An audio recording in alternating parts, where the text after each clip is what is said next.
Hello friends, Shyam history classes channel पर आपका स्वागत है।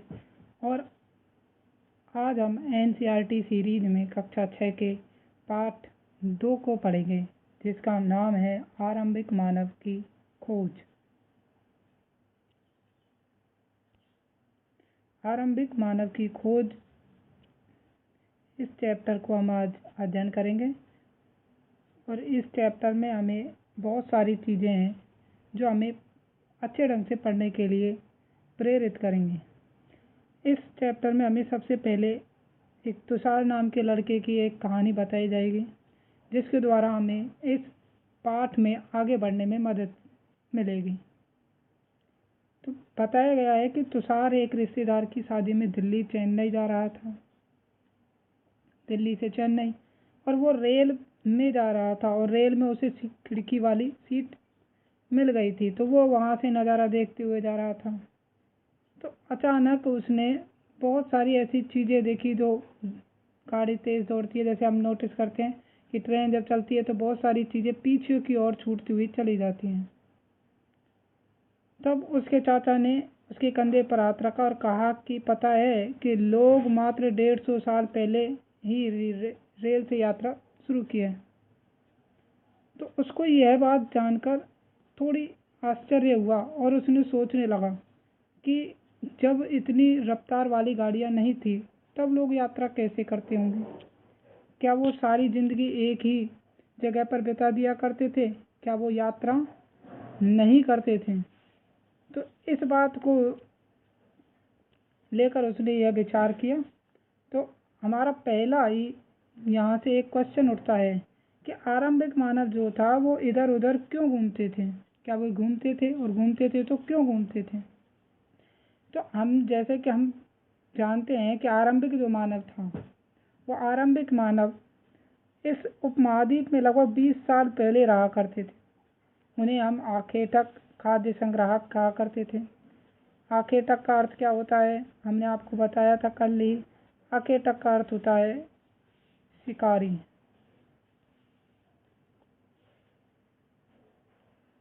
और खाद्य संग्राहक का अर्थ होता है खाना इकट्ठा रखने वाला, खाना इकट्ठा रखने वाला। तो लोग भोजन का इंतजाम करने की जो विधि है, उस विधि के नाम पर इसको पुकारा गया कि एक तो वो आखेट करता था, एक वो इकट्ठा करता था। ओके, इकट्ठा करने वाला भोजन क्या था उसका? हमने आपको कल ही बताया था। इकट्ठा क्या करेगा? फल, फूल, जड़, पत्तियाँ,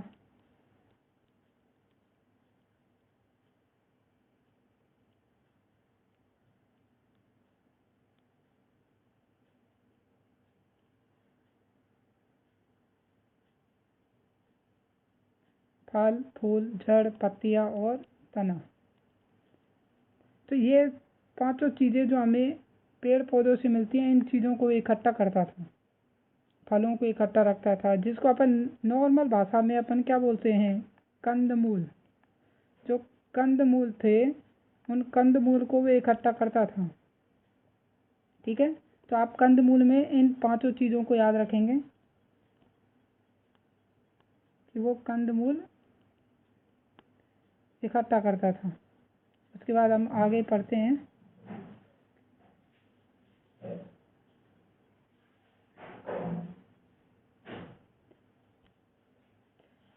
कि वो जंगली जानवरों को शिकार करता था, मछलियाँ और चिड़िया पकड़ता था, फल मूल दाने, ये मूल नहीं, ये फूल है, आप ध्यान रखें, फल फूल दाने पत्तियाँ अंडे इत्यादि जो था वो इकट्ठा करता था। हमारे उपमहाद्वीप जो है, जैसे कि देशों में पेड़ पौधों के अनगिनत प्रजातियाँ मिलती हैं, और उनसे हमें भोज्य पदार्थ यानी खाद्य पदार्थ या भोजन के रूप में बहुत सारी ऐसी चीज़ें मिलती हैं। तो यह सब कर पाना बिल्कुल आसान नहीं था, क्योंकि जानवर भी थे, पशु भी थे, और पशु जो थे वो हमसे कहीं तेज भाग सकते हैं, पशु जो थे हमसे कहीं तेज ताकतवर होते हैं। तो जानवरों का शिकार, चिड़ियों और मछलियाँ पकड़ना, इसके लिए बड़ा सतर्क, जागरूक और तेज होना पड़ता था। इसके अलावा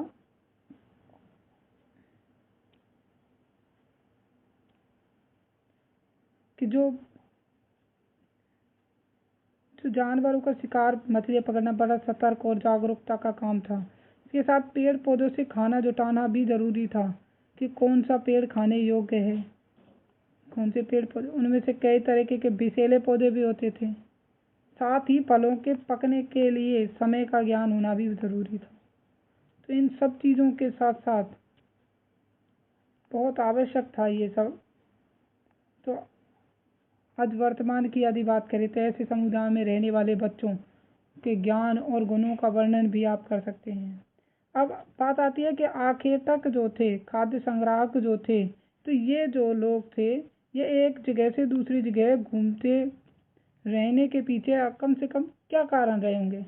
तो हम पहला कारण मानते हैं कि वो पहली चीज़ तो यह है कि वो जल्दी से जल्दी जितना हो सकता था वो खाना जैसे समाप्त हो तो आसपास के पेड़ पौधे जो थे और जो जानवर थे उनको खाकर समाप्त कर देते, और जब समाप्त हो जाते तो वो भोजन की तलाश में दूसरी जगह जाते थे। तो पहला रीज़न क्या आया हमारे पास, भोजन, कि वो भोजन की तलाश में जाते थे। दूसरा रीज़न क्या हो जाएगा, दूसरा रीज़न हो जाएगा अपने आसपास शिकार को तलाश करने के लिए। दूसरा क्या है, शिकार तलाश करने के लिए, कि वो शिकार तलाश करने के लिए भी एक स्थान से दूसरे स्थान पर जाते थे। इसके अलावा तीसरा रीज़न क्या हो जाएगा, तीसरा रीज़न हो जाएगा कि भाई ऋतु, जिस ऋतु में पेड़ पौधे जो थे वो ऋतु पर डिपेंड करते हैं, मौसम पर डिपेंड करते हैं, और जिस मौसम में जौन सी ऋतु आवश्यक होती है उस ऋतु के अनुसार ही वो काम कर सकते हैं। तो इस प्रकार से यह आवश्यक था।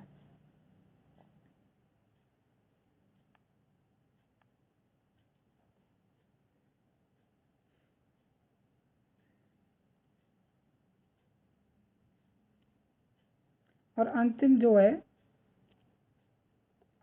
रीज़न है वो है पानी, कि वो भोजन, शिकार, ऋतु और पानी, इन चार के कारण, ये चार प्रमुख रीज़न है जिनके कारण वो एक स्थान से दूसरे स्थान पर जाते थे। तो हमने पहला कारण हमें बताया कि एक जगह पर ज़्यादा दिनों तक नहीं रह सकते थे। कारण था कि वो जो आसपास के पेड़ पौधे, फल फूल और जो जानवर, जो पशु होते थे उनका शिकार कर लेते थे, भोजन वहाँ समाप्त हो जाता था और तो भोजन की तलाश में दूसरी जगह जाना होता था। दूसरा कारण है कि जानवर अपने शिकार के लिए या फिर हिरन या मवेशी अपना चारा ढूंढने के लिए एक स्थान से दूसरे स्थान चले जाते थे। तो इन्हीं जानवरों का शिकार करते करते लोग इनके पीछे पीछे जाते होंगे।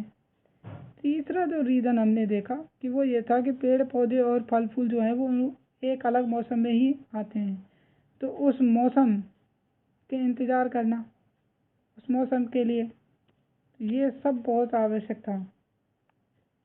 और जो हमने चौथा जो रीज़न देखा है, वो चौथा रीज़न क्या है, चौथा रीज़न है पानी के बिना किसी प्राणी के, तो इसीलिए वो पानी, जहाँ पानी उपलब्ध होता था, झीलें, नदियाँ, तालाब, ऐसी जगहों पर वे जाते थे और वहीं रुकते थे कि जिससे उनको पानी की पूर्ति हो सके, पानी मिल सके। तो वो ऐसे स्थानों पर अधिकतम तलाश किया करते थे कि जहाँ नदियाँ हों, झीलें हों, पानी बारिश के बाद वहाँ पानी मिल सके।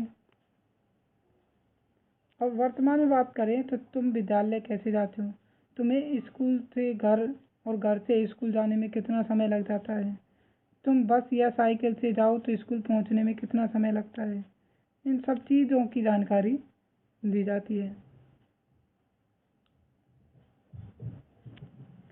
अब हम उन कुछ चीज़ों के बारे में बात करेंगे जो खाद्य संग्राहक अपने उपयोग में लेते थे। ऐसी कुछ चीज़ें, बहुत सारी ऐसी चीज़ें मिलेंगी जिनका उपयोग खाद्य संग्राहक करते थे। तो ऐसी कौन कौन सी चीज़ें हैं उनकी जानकारी करते हैं। फ्रेंड्स, हम उन चीज़ों के बारे में पढ़ेंगे। तो जैसा कि हमें इसमें सबसे पहले हमें देखना है, जैसे ये कै पर जो चित्र बताए गए हैं, ये चित्र हमें, ये चित्र और ये वाले जो चित्र हैं ये चित्र हमें औजारों के बारे में बता रहे हैं, उपकरणों के बारे में, कि पत्थर से बने जो औजार थे ये कैसे थे। यदि इनकी बात करें तो सबसे प्राचीनतम औजार थे ये,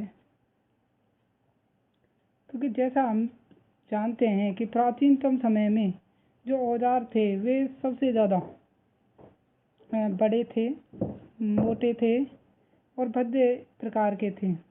जबकि हम बात करें खे टाइप के जो चित्र हैं इन चित्रों की, तो ये चित्र इनसे छोटे हैं, शार्प हैं और अच्छे कैटेगरी के हैं। उसके बाद तीसरे नंबर पर जो आए वो गोल चित्र आए, गोल पत्थर के, जिनको अपन नॉर्मल वे में बहुत बाद में बनाया गया। उसके बाद गै नाम का जो चित्र है, ये चित्र लगभग इतना शार्पनिस्ट रूप ले लिया इसने। उसके बाद हम ये वाले जो चित्र हैं ये इम्पोर्टेंट है हमारे लिए। और ये इम्पोर्टेंट क्यों है? क्योंकि ये हैं माइक्रोलिथ, जो छोटे छोटे और नुकीले जो चित्र थे वे।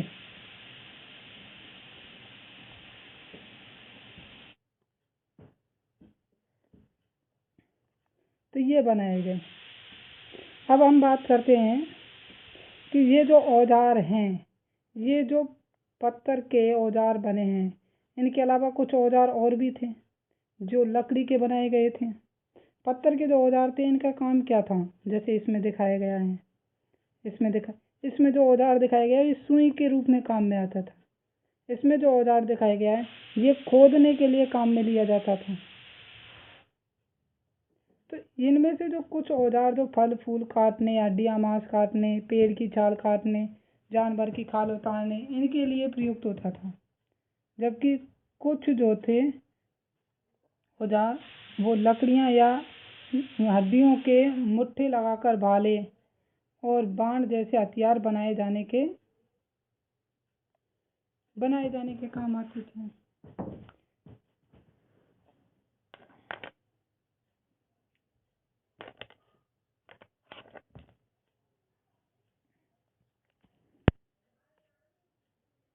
उसके बाद हम आगे पढ़ते हैं, रहने की जगह निर्धारित करना। यानी कि यदि हम बात करें आज जो स्थान जैसे इस मानचित्र में बताया गया है कि इस मानचित्र में कुछ चिन्हों को प्रकाशित किया गया है और इन चिन्हों के द्वारा हमें उन स्थानों के बारे में बताना है। जैसे पूरा पाषाणिक काल भीमबेटका यहाँ स्पेशल दिया हुआ है, नर्मदा नदी के पास में था, जिसको हमने पिछले चैप्टर में पढ़ा।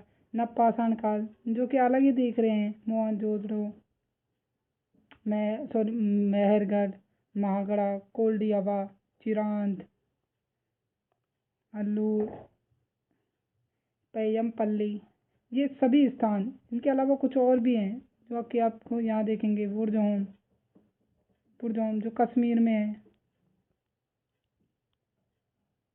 तो ये वाले स्थान जो हैं ये इम्पोर्टेंट हैं उतने ही।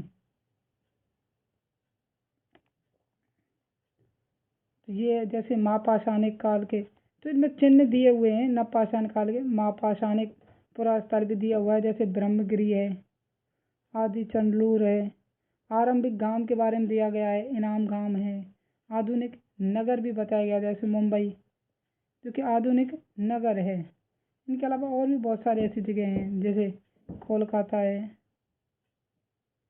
ये भी आरंभिक नगर है। अब हम बात करते हैं आगे।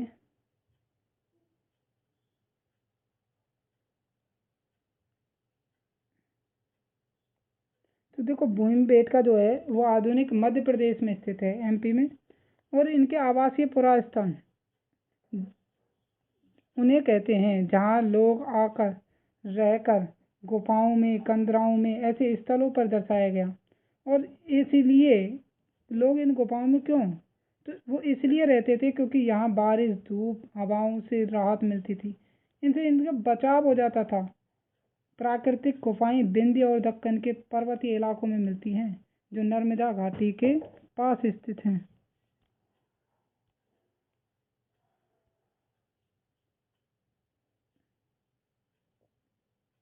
अब यदि हम बात करें ऐसे स्थलों की कि जहाँ से लोग पत्थर के औजार बनाते थे, उपकरण बनाते थे, उन स्थानों को क्या कहा गया? उद्योग स्थल। इम्पोर्टेंट चीज़ है ये।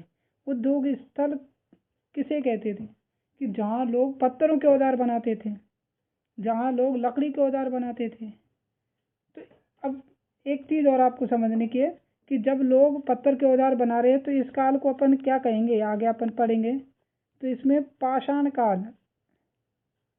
तो ये कौन से काल की बातें चल रही हैं? पाषाण काल की। तो इस काल को हमने पाषाण काल का नाम दिया है।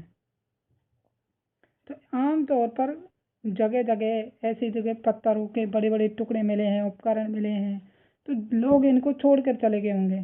तो ऐसे स्थलों को आवासीय उद्योग स्थल भी कहा गया है, जहाँ से इन स्थलों पर कुछ समय तक वो रुके थे, जहाँ पत्थरों के टूटे फूटे टुकड़े मिले हैं। इन स्थलों को जो कि हम क्या कहेंगे? आवासीय एवं उद्योग स्थल। जिसमें आपके लिए इसमें बताया गया है एक चित्र, और चित्र जो है गुफाओं को दर्शा रहा है।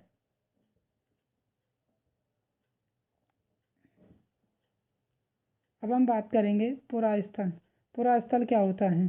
तो पुरास्थल उस स्थान कहते हैं जहाँ बर्तन, औजार, इमारतें, ऐसी वस्तुओं के अवशेष मिलते हैं। इनके निर्माण के लिए काम का निर्माण लोगों ने अपने काम के लिए किया हो और बाद में उन्हें वहीं छोड़ गए हों, तो ऐसे स्थल क्या कहलाते हैं? पुरास्थल। अब हम बात करेंगे कि पाषाण औजारों का निर्माण प्राय दो तरीके से किया गया। पहला, पत्थर से पत्थर को काट कर, यानी कि पत्थर से कोई औजार बनाते और उस औजार से हाथ में एक हाथ में लेते और दूसरे हाथ में एक पत्थर का हथौड़ी जैसा इस्तेमाल किया जाता था, और इसके आघात करने से दूसरे पत्थर पर क्या होते? सल्क निकल आते और तब तक वांछित आकार वाला उपकरण न बन जाए तब तक उसको ठोका पीटा जाता था। दूसरी जो तरीका था वो दबाव सल्क तकनीक थी। इसमें क्रोड को एक स्थिर सतह पर टिकाया जाता और उस क्रोड पर हड्डी या पत्थर रखकर उस पर हथौड़ी नुमा पत्थर से सल्क निकाले जाते, जिससे वांछित उपकरण बनाया जा सके। जैसे इस विधि में इसमें दिखाया गया है कि पाषाण उपकरण कैसे बनाए जाते थे। तो इसकी दो तकनीकों में से एक दिखाई गई है, जिसमें अपन कौन सी तकनीक है ये? तो पत्थर से पत्थर को टकराना, ये तकनीक है। उसके बाद हमारे पास अगला जो चीज़ है, इसमें हमें बताया गया आग की खोज। तो आप मानचित्र 2 है उसमें कुन्नूर गुफा को ढूंढें, यहाँ से हमें राख के अवशेष मिले हैं। आरंभिक लोग आग जलाना सीख गए थे। आग का इस्तेमाल उन्होंने कई कामों में किया था, जैसे प्रकाश के लिए, रोशनी के लिए, मांस पकाने के लिए, खतरनाक जानवरों को दूर भगाने के लिए। तो इन कामों में उन्होंने आग का प्रयोग किया। मानचित्र 2, चलो हम पीछे उसमें चर्चा करते हैं।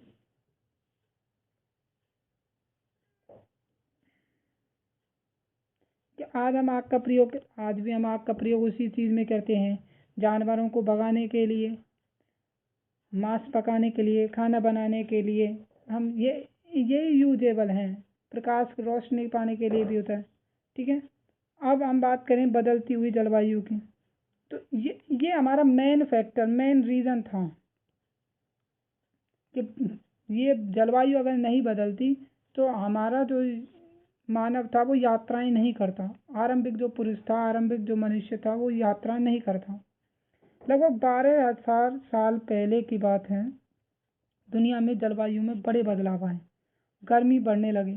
परिणाम स्वरूप कई घास के वाले जो मैदान थे, जैसे हिरन, बारहसिंगा, भेड़, बकरी, गाय, उन जानवरों की संख्या बढ़ी जो घास खाकर जिंदा रह सकते थे। लोग इन जानवरों का शिकार करते थे, वे इनके पीछे आए और खाने पीने की आदतों और प्रजनन की समय की जानकारी करने लगे। तो भाई जब आदि मानव को पता चलेगा ना कि भाई शिकार यहाँ है, ज़्यादा जानवर यहाँ हैं, पशु यहाँ हैं, तो वो उनके पीछे पीछे ही आएगा। ये तो हम भी जानते हैं। नॉर्मल जो चीज़ें हैं कि इसका रीज़न क्या था, फैक्चुअल रीज़न क्या निकला?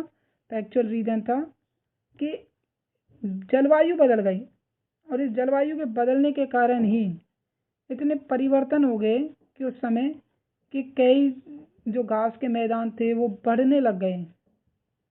घास बढ़ी तो जो घास खाने वाले जो पशु थे वो बढ़ गए, और पशु जब बढ़ गए तो मनुष्य इनका शिकार करने के लिए, आरंभिक मानव इनका शिकार करने के लिए इनके पीछे पीछे आने लगा।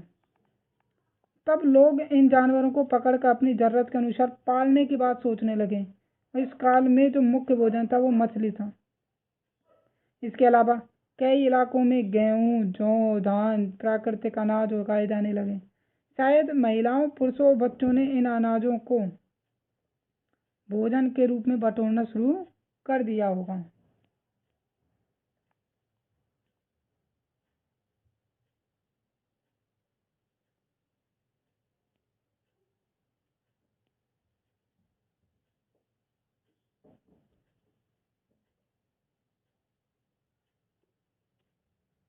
जैसे कि बात करें इस काल के जो पुरातात्विक नाम और तिथियां हैं, तो पुरातात्विक जो हैं इस काल के पुरातात्विक जो हैं वो आरंभिक काल को पुरापाषाण काल कहते हैं।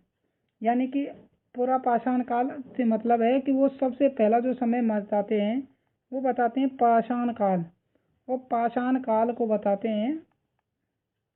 तो ऐसे है कि आप का जो समय है वो सबसे पहले पाषाण काल है। पाषाण काल के हम 3 पार्टीशन कर देते हैं। उसमें पहला क्या है, पूरा पाषाण काल, दूसरा है मध्य पाषाण काल,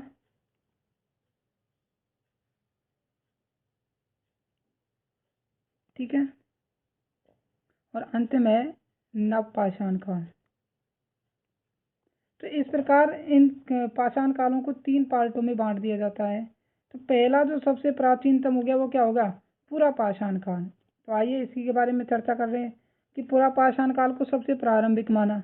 2 शब्दों से मिलकर बना है, पुरा और प्राचीन। पुरा मतलब प्राचीन, और पाषाण यानी पत्थर, यानी कि प्राचीन पत्थरों का युग क्या कहलाएगा, पूरा पाषाण काल। पूरा पाषाण काल जो है वो 20 लाख से 12,000 ईसा पूर्व के साल के दौरान माना जाता है। इस काल को 3 भागों में बांट दिया, आरंभिक, मध्य एवं उत्तर पाषाण काल, उत्तर पूरा पाषाण काल। आरंभिक जो कि सबसे पुराना प्राचीन रहा है, मध्य जो कि उसके बाद के समय आया जो बीच में था जिसमें परिवर्तन हुए, और उत्तर पूरा पाषाण काल यानी कि वो जो मध्य पाषाण काल से संबंधित लगभग था उससे पहले का काल उत्तर पुरापाषाण काल कहा गया। मानव इतिहास में 99% जो कहानी है वो इसी काल की है, जिसे हम पर्यावरणीय बदलाव कहते हैं, उसे मेसोलिथ या मध्य पाषाण युग कहा जाता है। इसमें 12,000 साल से पहले 10,000 साल तक कि जो परिवर्तन हुए वो इसी काल में हुए। इस काल में जो औजार थे पाषाण, जो पत्थर के जो औजार थे वो माइक्रोलिथ हो गए, अर्थात लघु पाषाण, यानी कि छोटे हो गए। औजार कैसे हो गए, छोटे हो गए। इसी समय औजारों में जो हड्डियां या लकड़ियां के मट्ठे लगाए जाते थे, मट्ठे यानी हंसिया बनाने लगे। हंसिया, हंसियापन जो दरांती बोलते हैं, इस प्रकार का जो औजार होता है जो यहाँ लकड़ी का बना होता है, तो इसी को ही क्या बोला, हंसिया, ठीक है। तो इनका प्रयोग भी यहाँ करने लगे, आरी का प्रयोग करने लगे। उसके बाद अगले युग की जो शुरुआत हुई 10,000 साल पहले से होती है, जिसे हम नव पाषाण युग कहते हैं। और अगले अध्याय में हम नव पाषाण युग के बारे में पढ़ेंगे कि नव पाषाण युग क्या होता है, उसमें कौन कौन से बदलाव हुए, कौन कौन सी चीज़ें वहाँ पर चेंज हुई।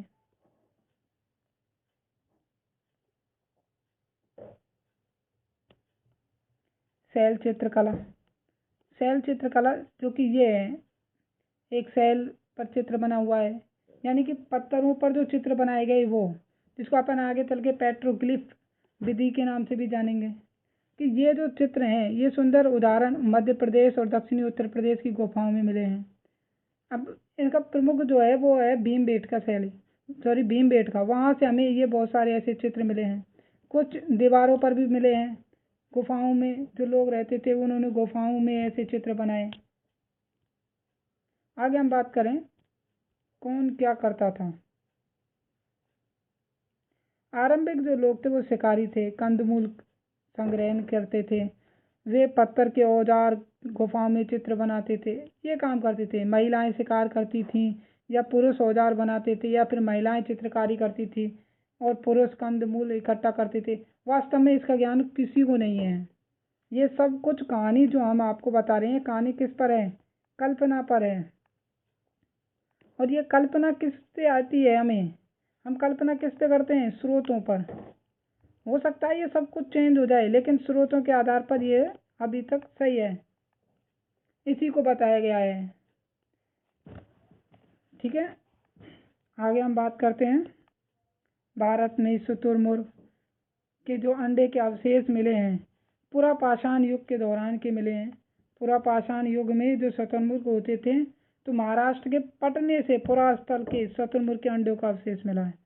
ये देखो, कंपटीशन लेवल पर यदि आप जाते हैं तो वहाँ इसका बहुत महत्वपूर्ण योगदान हो जाता है कि महाराष्ट्र के पटने से पुरास्थल, पटने पुरास्थल जो है, वहाँ से शुतुरमुर्ग के अंडों का अवशेष मिला है और इन अंडों से मनके बनाए जाते थे। ठीक है, तो ये इम्पोर्टेंट जो चीज़ें हैं। दूसरा है होशंगी। अब होशंगी भी एक पुरास्थल है, आप ध्यान रखें, और ये भी इम्पोर्टेंट पुरास्थल है आपके लिए। इस चैप्टर में बहुत सारी, चैप्टर क्या, बुक से बहुत सारे ऐसे क्वेश्चन मिलेंगे जो आपको सीधे ही कंपटीशन में पूछे जाते हैं। इसीलिए आपको हम जो पुस्तक का अध्ययन कर रहे हैं उसमें एक एक लाइन, हर इम्पोर्टेंट चीज़ का आपको पास बताते हुए जा रहे हैं, क्योंकि कंपटीशन में किसी भी चीज़ को छोड़ देना अच्छी बात नहीं होती है। और इससे जो एनसीईआरटी पुस्तक हैं, वो वहाँ से हमें जो तथ्य मिल रहे हैं, ये तथ्य एकदम तथ्य वास्तविक हैं, इनमें कोई त्रुटि नहीं है, त्रुटि होने की संभावना है ही नहीं। इसीलिए आप जितना हो सकता है इन पुस्तकों का अध्ययन करें। हम आपके लिए ये हेल्प कर रहे हैं कि हम उन पुस्तकों का अध्ययन के साथ साथ आपको थोड़ा समझाने का प्रयास कर रहे हैं। जो इम्पोर्टेंट चीज़ें आ रही हैं उनको आपके नोट करवाते हुए चल रहे हैं। तो आप केवल इतना करें कि आप हमारे चैनल को लाइक करें, सब्सक्राइब करें और बेल आइकन ज़रूर दबा लिया करें, जिससे कि आपके पास इसका नोटिफिकेशन पहुंच जाए। आगे हम बात करते हैं होशंगी के बारे में। होशंगी पुरास्थल जो कि पुरापाषाण काल का है। यहाँ से भी कई प्रकार के औजार मिले हैं। ये संभवतः आवास उद्योग स्थल रहे होंगे और यहाँ छोटे छोटे पुरास्थलों के औजार बनाए जाने के प्रमाण हैं। अब जैसे अभी हम इस होशंगी स्थान की बात करें तो होशंगी को एक उद्योग स्थल के रूप में जाना जा सकता है, उद्योग पुरास्थल के रूप में, सॉरी,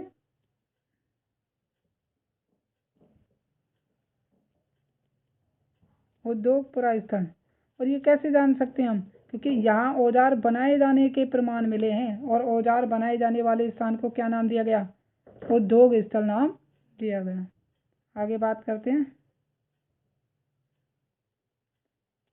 अन्यथा। एक फ्रांस के चित्र के बारे में बताया गया है। चित्र कैसा है? आप चित्र देख लें पहले। देखो, ये वाला चित्र है और इस चित्र में आपको दो भैंसे या भैंसाओं की लड़ाई के बारे में बताया गया है। तो इस चित्र में और क्या क्या चीज़ें बताई गई हैं, उन चीज़ों की चर्चा करते हैं। जैसे देखो, फ्रांस का ये चित्र है और फ्रांस की एक गुफा का चित्र है।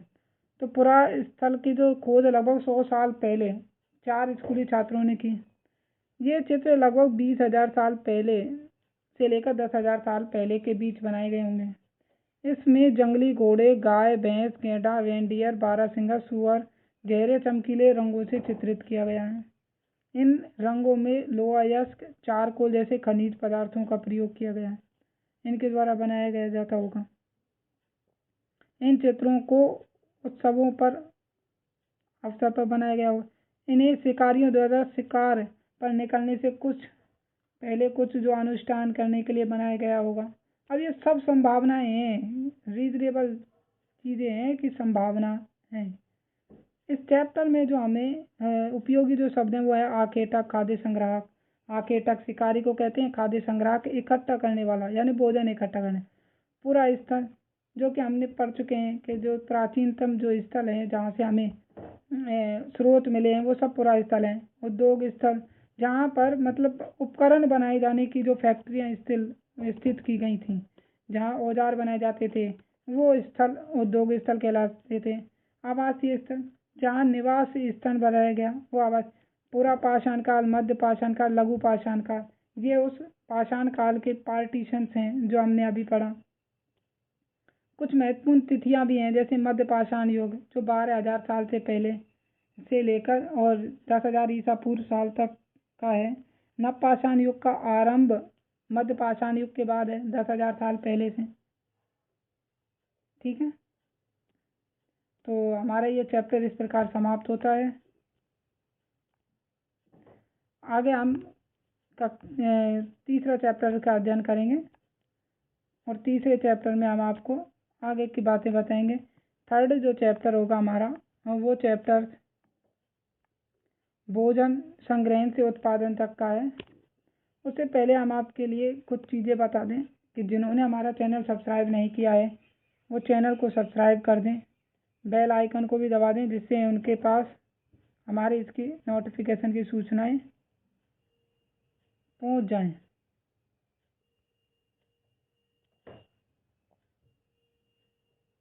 और हमारी तरफ से वीडियो को देखने वालों के लिए थैंक यू।